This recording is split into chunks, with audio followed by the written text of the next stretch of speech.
the story is good. When it has a stubborn guy, a cow, and a whole lot of grit in it. Oh yeah, in North Korea. Here's a fact you didn't know. One of the world's biggest car brands started in North Korea. And it wasn't built on mafia money or laundered money. It was built on cow money. I'm talking about Hyundai, the car company that powers your commutes, K-pop sing-alongs, and your dreams of one day spelling it correctly on the first try. Here's Chung Ju-young. Born in 1915 in what is now North Korea. He was the eldest son of a poor rice farming family. Poor as in, the only dreams you better be having should be about planting more rice. In the 1920s and 30s, North Korea wasn't exactly a land of opportunity. Ruled by Japan, over 80% of the population relied on farming rice. But since 90% of it was kind of sold to Japan, most meals consisted of barley and prayers. Naturally, Chung had ambition to get the fuck out, while his dad thought that living and dying without ever trying rice was an honorable goal. So 5 times Chung tried running away, and 5 times he was caught. Son, what are you planning to do with the cow? Wait, are you planning to fuck? What is it now? Rice? Not at all. It's today's newspaper. Dude. Chung's last resort was crazy scary. In the dark of the night, he decided to sell the most valuable thing his family owned. His family's cow. Now, selling your family's cow without permission was basically a rural North Korean treason. Somewhat similar to pawning your dad's car for Taylor Swift tickets. So with a pocket full of cow cash, Chung had to run for his life all the way to Seoul. Jimmy, run for your life! His dream of becoming a big city boy came true. But his story was far from over. How was our boy going to survive? Without a fancy college degree, a cushy job lined up, or even friends. Except for his old homies. Rice and grass.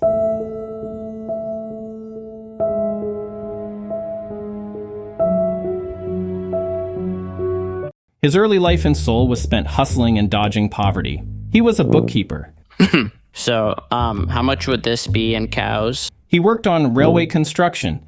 I say moo. He even worked at the docks. Somewhere down the line, Chung felt homesick for some rice action. So he opened his very own rice store.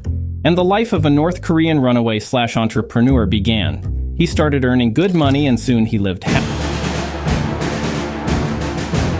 And that thing called World War II happened. Things got extra spicy in Korea, and Chung had to close the shop down. But failure for one man is an opportunity for another. Chung went into construction. After the war, Korea was a hot mess, and rebuilding the country became his specialty. So he started That thing called the Korean War happens, and Chung's construction company gets wiped out. Again.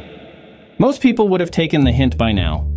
My business burned down twice, maybe the universe is telling me to try painting. Not Chung. So you've never built a bridge before? True, but I've crossed plenty. And they're still standing, aren't they? That's not how this works. I can build them really cheap. You're fucking hired. He built it all. Bridges, roads. But it wasn't enough for his North Korean ego. One night in 1967, he was like, I should build my own car company. By that time, Korea was importing bicycles. So yay, making cars was clearly a logical next step. Our boy Chung had it planned out nicey nice. Step 1, partner with Ford to assemble cars in Korea. Step 2, realize partnering with Ford is like being a drummer. You might get some action, but no one's there to see you. Step 3, learn enough about business to actually ditch Ford and start your own production. 1975, enter his first model pony. It's small, it's cheap, and it runs. All Korea needed, and anyone really. 40 years later, Hyundai has become the world's 3rd largest car maker. But most importantly, Chung inflated fuel prices a couple of times, bribed the government, misadvertised engines, and, of course, was accused of using child labor. A man-made, what else was there to prove? Well, back in the cozy North Korea, lives were still spared, accounting for the one missing cow. And Chung, a gentle soul, wanted to pay back his debt. So he rolled up in his village with a whole bunch of cows, 1,001 to be exact. And those weren't just random cows, those were some top-quality, well-bred, high democratic values type of cows. What am I supposed to do with all these cows? I don't care. You might as well go fuck. Was it the greatest redemption story or the greatest flex? Either way, it was a cow in the room humanity couldn't ignore.